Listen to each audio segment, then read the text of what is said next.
Okay guys, most people want social media videos like this. But they don't all have to be that good. And this episode, I'm talking about quality of social media videos and what you need to make better videos for your social media presence. Let's go. All right, now again, enough of my wand. I've used it in a couple videos now. Enough of that. Okay, guys. Social media videos, I get this question, I've got this question on multiple platforms. How good do social media videos have to be? How good does the quality have to be to really take your brand to the next level? My answer is always this. Social media videos have to be good, but they don't have to be that good. And I'm gonna go through a couple reasons why right now. Number one, social media platforms need to have good quality video. Your videos are ranked based on a certain factor of quality. We see this across all platforms. We see it on TikTok now. You don't want to have grainy video, you want to have good quality. Facebook, all of them, if you read the Facebook community guidelines, it says good pictures, good video, get a further organic reach. Now, what that means is you're putting out 1080p videos, 4K videos, getting them out there, it's going to help you out. But every single phone, every single new phone now shoots 4K. They all get you the quality of video that you need to post. So it's not always about having, hold on one sec. It's not always about having one of these, a powerful DSLR. This is our backup camera. Fantastic camera, shoots 4K. But my phone shoots 4K too.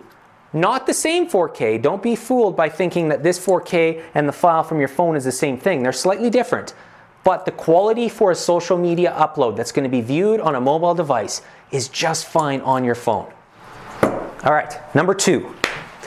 Video quality isn't just about video quality. A lot of times it has to do with sound as well. Now, how good does the sound have to be? Once again, sound that comes through your phone when you're doing a selfie video, when you're uploading that video, when you're just on the go being authentic, is good enough to post to social media. That being said, once you start to make more content, I do recommend that you invest into a lapel or into a Rode mic and line up that audio when you need it so that you can take your audio to the next level. It is not mission critical to get that right away. Get your presence going. It's much more important to start developing content now, today, than it is to have perfect audio today. But down the road, go out and get that lapel. It's going to bring your audio to the next level. It's going to be more clear, and you can always tell the difference between a lapel audio or a Rode mic audio or a phone audio. Number three, lighting. Quality of video really comes from lighting. So if you are just getting started, you're using your phone, you're taking those good videos, just don't do them in really low light situations. That's what creates a higher ISO value and makes those shots a little bit more grainy, which is really hard to fix without some plugins in your Premiere, in your iMovie when you're editing your videos.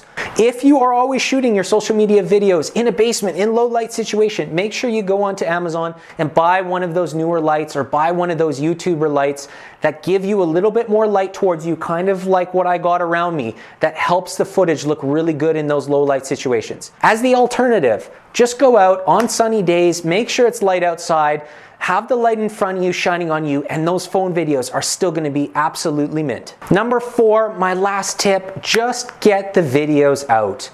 We have seen so many people trying to start their digital marketing presences, their personal brands, their company brands, and they're worried exactly of how that video is going to look, what everyone's going to think of it, how they look in the video, how products look in the video. It is more important to get the videos out and start to generate traction than holding that content back. Those touch points are taking your brand out further and creating that subconscious cycle that's keeping your brand top of mind. Now, that being said, we're not saying to post really, really bad video. You still have to know some of the tips, the lighting, getting some sound, learning the ISO values, the f-stop of your lenses, getting better lenses for your camera eventually. You still have to learn all that to make better video. But don't let the small things, a couple ums or ahs, or thinking that your hair wasn't done perfectly in the video, don't let that hold you back. Remember that you are always your toughest critic, and other people aren't seeing it once you get that content out. All it's doing is getting you more touch points and building your brand. So to solve the debate once and for all, should you make only high quality videos on social media? No.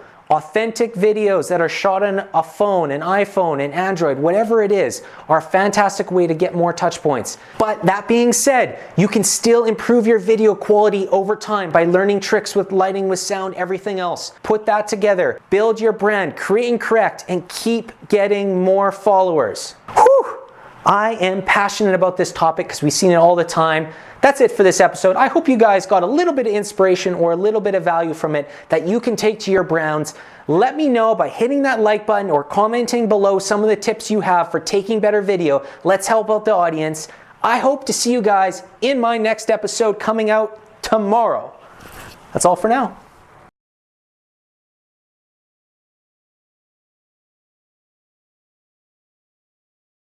Like this.